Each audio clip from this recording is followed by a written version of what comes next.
به طه، به یاسین، به معراج احمد، به قدر و به کوثر، به رضوان و طوبی، به وحی الهی، به قرآن جاری، به تورات موسی و انجیل عیسی. بسی پادشاهی کنم در گدایی، چو باشم گدای گدایان زهرا. چه شبها که زهرا دعا کرده تا ما همه شیعه گردیم و بیتاب مولا. غلامی این خانواده دلیل و مراد خدا بوده از خلقت ما. مسیرت مشخص، امیرت مشخص، مکن دل دل ای دل، بزن دل به دریا. که دنیا به خسران عقبی نیرزد، به دوریز اولاد زهرا نیرزد. و این زندگانی فانی، جوانی خوشیهای امروز و اینجا، به افسوس بسیار فردا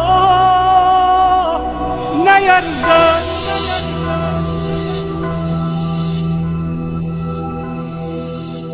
اگر عاشقانه هوادار یاری، اگر مخلصانه گرفتار یاری، اگر آبرو می‌گذاری به پایش، یقیناً خریدار یاری. بگو چند جمعه گذشتی ز خوابت، چه اندازه در ندبه ها زاریاری. به شانه کشیدی غم سینه اش را، و یا چون بقیه تو سربار یاری. اگر یک نفر را به او وصل کردی، برای سپاهش تو سردار یاری.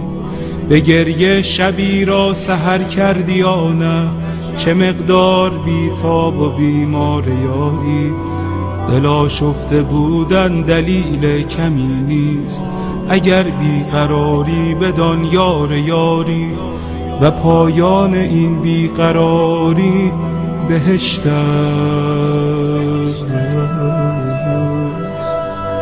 بهشتی که سرخوش ز دیدار یاری. نسیم کرامت وزیدن گرفته، و باران رحمت چکیدن گرفته. مبادا بدوزی نگاه دلت را به مردم که بازار یوسف فروشی در این دوره بد شدیدن گرفته.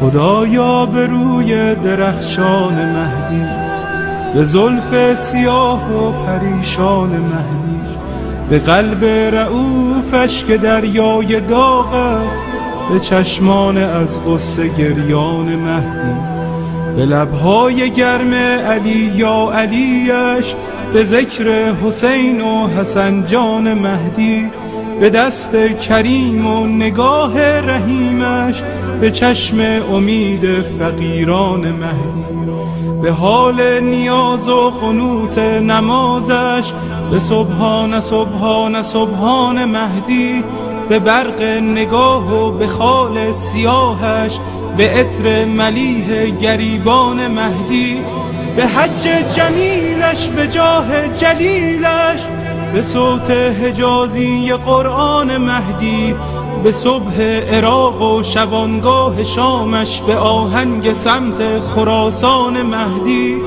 به جان داده های مسیر عبورش، به شهد شهود شهیدان مهدی. مرا دائم الاشتیاقش بگردان، مرا سینه چاک فراقش بگردان. تفضل بفرما بر این بنده بی سر و پا، مرا همدم و محرم و همرکاب سفرهای سوی خراسان و شام و عراقش بگردان. یا مهدی،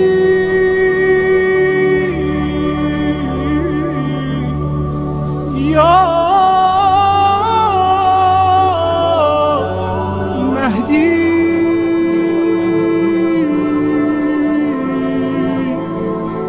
مددی